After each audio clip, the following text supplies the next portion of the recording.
UGC act 2026 एक धोखा है या एक बदलाव? आइए जानते हैं इस बारे में।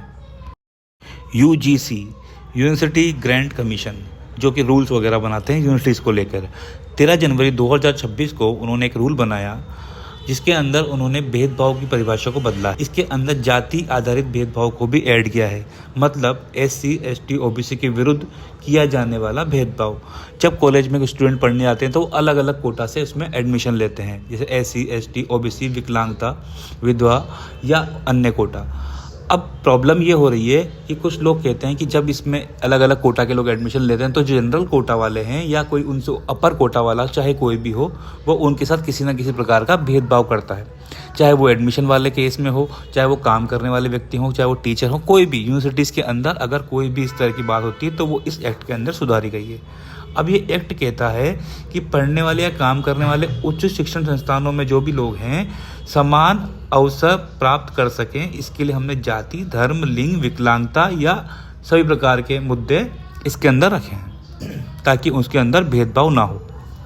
अब परेशानी क्या हो गई, पर हो क्या गया है कि इसके अंदर इन्होंने झूठी शिकायत नहीं कर सकते से लेकर ईओसी बनाएंगे, इक्वल अपॉर्चुनिटी सेंटर बनाएंगे और कुछ टीम्स बनेगी, स्क्वाड्स बनेंगे, सब कुछ होगा। कोई किसी को परेशान करता है तो जाके शिकायत कर सकते हैं। हेल्पलाइन नंबर 24/7 चलेगी, इसके अंदर शिकायत करके अपना समाधान ले सकते हैं। ऐसी कई चीज़ें उन्होंने इसके अंदर बनाई और बहुत अच्छा रूल है। 2012 में भी ये रूल था। इसके अंदर अभी जोड़ क्या दिया गया है कि जाति आधारित भेदभाव। अब हुआ क्या है कि इसमें जो इन्होंने चीज़ें लिखी हैं उसमें बताया गया है कि इसमें कौन कौन होगा। समिति बनेगी, निर्धारण करेंगे तो कौन कौन होगा, वरिष्ठ शिक्षक होंगे, सिविल सोसाइटी के सदस्य होंगे और कुछ छात्र होंगे। अब इसमें जो एसटी, एससी, इवन ओबीसी के भी जो बच्चे हैं, जो लोग हैं, वो इसमें जुड़ेंगे, ये कंपलसरी है। लेकिन जनरल के व्यक्ति का जुड़ना कंपलसरी नहीं है।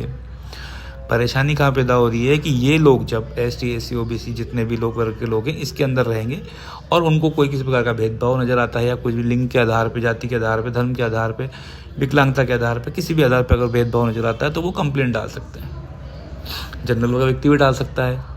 पर कंप्लेंट डालने के बाद होगा क्या? कंप्लेंट डालने के बाद एक समिति बनाई जाएगी या समिति जो पहले से गठित है उसके अंदर मामला जाएगा, वो इसकी जांच करेंगे। जांच में अगर व्यक्ति दोषी पाया जाता है तो उसके खिलाफ पुलिस कंप्लेन होगी या कार्रवाई होगी, और अगर निर्दोष पाया जाता है तो कोई प्रॉब्लम नहीं, उसे बख्श दिया जाएगा। और इसमें शिकायतकर्ता की पहचान बिल्कुल नहीं बताई जाएगी, गोपनीय रखी जाएगी। भाई अब देखो भाई, जब सब कुछ बढ़िया है तो फिर प्रॉब्लम क्या है?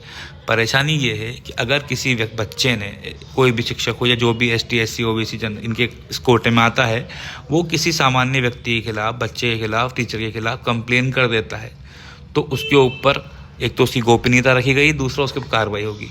अब इन केस की अगर वो कंप्लेन झूठी है तो ये कार्रवाई निरस्त हो जाएगी।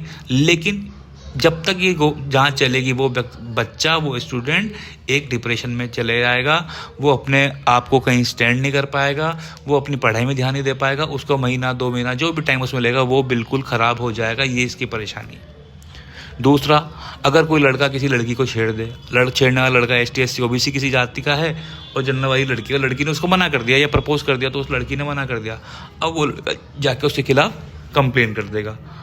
अब ये जो कंप्लेन हुई है ये परेशानी से पैदा कर रही है कि कंप्लेन करने वाली गोपनीयता है और वो लड़की होती रहेगी परेशान। कैसे सिद्ध करेंगे? और सिद्ध करने के लिए भी जब जाएंगे तो है तो वही लोग सारे जो अंदर कमीशन में उसमें समिति में बैठे हुए हैं। पक्ष किसका मजबूत रहेगा? हमेशा उसी आदमी का पक्ष मजबूत रहेगा जो कि कंप्लेन कर रहा है, जो कि जाति के आधार पर अपने आप को निम्न बताया जा रहा है, एसटी, एससी या ओबीसी का बताया जा रहा है।